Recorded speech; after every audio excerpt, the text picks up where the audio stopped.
Yesu mu maso, umusaza tujyana.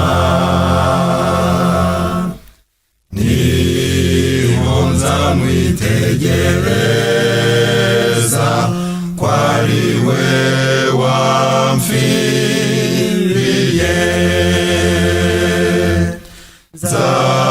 Nzamurora mu maso ye, turi kumwe mu ijuru. Menye uko ubwiza bwe busa, nzamusingiza iteka.